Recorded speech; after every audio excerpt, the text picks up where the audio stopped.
Buenas tardes y buen comienzo del fin de semana. Nos acercamos a la palabra de Dios para nuestra oración de hoy. Leemos un pasaje que está en el capítulo 9 del Evangelio de San Mateo, un poquito antes del que compartíamos ayer. Se acercaron a Jesús los discípulos de Juan Bautista y le dijeron: ¿por qué nosotros y los fariseos ayunamos mucho, mientras que tus discípulos no ayunan? Jesús les respondió: ¿acaso los amigos del esposo pueden estar tristes mientras el esposo está con ellos? Llegará el momento en que el esposo les será quitado y entonces ayunarán. Palabra del Señor.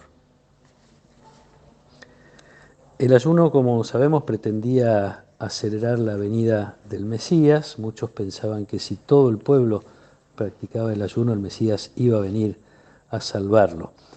Esta experiencia es particularmente fuerte en tiempos de desastres, en tiempos de destierro, donde el pueblo siente que lo que padece es consecuencia de su pecado, es consecuencia de haberse apartado de Dios. Entonces, el ayuno es una expresión de un deseo de conversión para acercar a Dios que parece de algún modo estar lejos. Jesús está presente y de esta manera es ya la respuesta de Dios, por eso no cabe, estando junto a Él, no cabe otra cosa que la fiesta que Jesús compara con la de las bodas, como tantas veces en la Biblia la alianza finalmente respetada por el pueblo de Israel se expresa como un matrimonio, las bodas de Dios con su pueblo. La pregunta de los discípulos de Juan Bautista llega en tiempos de una particular necesidad de salvación. A lo mejor por eso es que dice que ayunan mucho.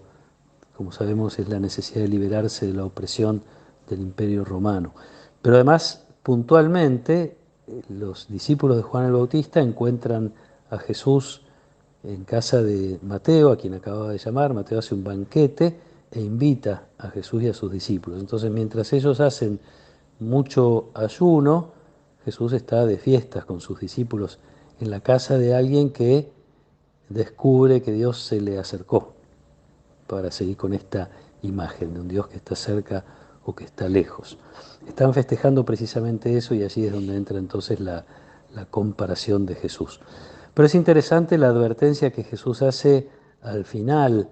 Ya ayunarán cuando el novio les sea quitado, el novio les va a ser quitado. Uno puede pensar que hace referencia a su muerte, a esa realidad de la pasión y muerte de Jesús, que a los discípulos los va a dejar, uno diría, sin apetito, sin ganas de fiesta, precisamente haciendo ayuno por el dolor de la ausencia y de la distancia aparente de Dios.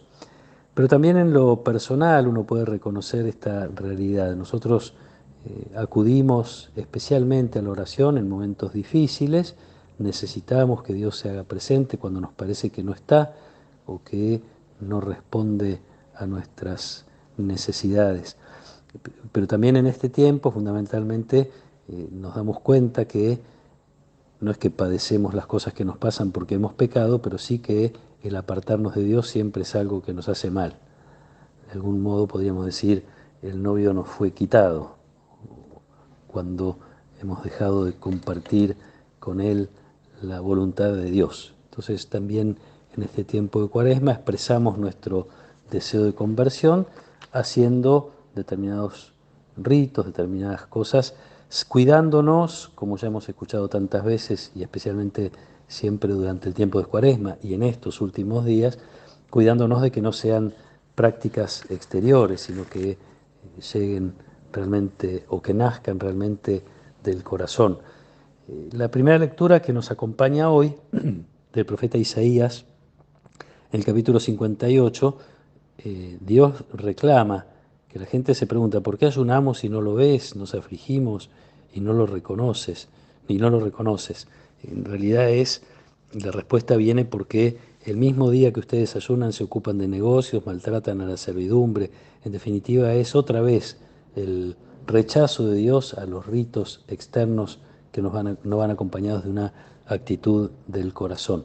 Y entonces dice una cosa muy linda, Isaías, como propuesta que Dios le hace a su pueblo y que nos hace para ir encontrando también nosotros el modo adecuado de ayunar o de hacer las cosas que nos permitan preparar caminos, vamos a usar un término propio del Adviento, pero preparar caminos para que Dios esté cerca, para que el Mesías se nos acerque y nos traiga salvación.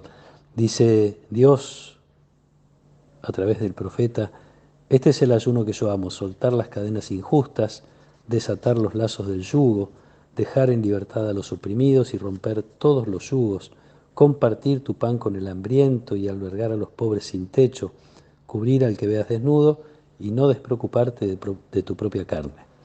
Proyecto para la vida, proyecto muy especialmente para este tiempo en que deseamos precisamente cambiar actitudes que generalmente tienen que ver con habernos apartado de los demás, y allí es donde Dios también parece apartarse de nosotros. Pidámosle a Dios esta gracia, que este tiempo sea de hacer estas cosas que nos reconcilian, acercándonos a la comunión que Dios espera de nosotros, acercándonos a esta experiencia de fraternidad, en particular con aquellos que lo necesitan. Esto sin duda va a hacer que la salvación se acerque un poquito más a nosotros cada día. Que nos acompañe la protección y la bendición de Dios Todopoderoso, del Padre y del Hijo y del Espíritu Santo. Amén.